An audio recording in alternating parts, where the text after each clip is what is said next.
Hi, I'm Nicka Sewell-Smith, a family historian here at Ancestry, with 5 tips on how you can engage with your family history during Black History Month. The first tip is to start with yourself. You are the most important asset when it comes to your family history, and you know a lot. Even if you don't remember all the names and dates and locations, you probably still have some information that is really going to become pivotal when you begin your search.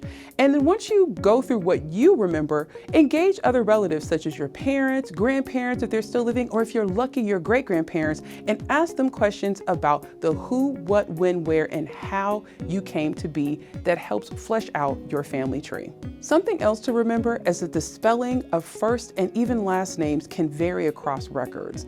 Even common last names can be misspelled. In order to know you have the right people, look at the household. How is it constructed? Do the names of the children match the people that you know that are connected to your family? Is it in the right location? Are the neighbors people that you heard of? All of those things can come into play, and if the spelling is off, it'll help you confirm you have the right family. Another tip is that location is everything. And just because you're familiar with the county or the parish that your family currently lives in, keep in mind that even though your family may not have moved, the county or the parish that they're living in may have shifted or changed.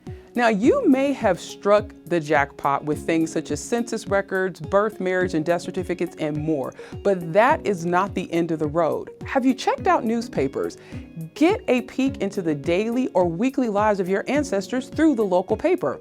You may find the mainstream paper that was there, or maybe even a regional or state level or national level Black newspaper on our sister site, newspapers.com. There's so much more that is in the newspapers that provides depth and breadth to those facty things that we find on Ancestry.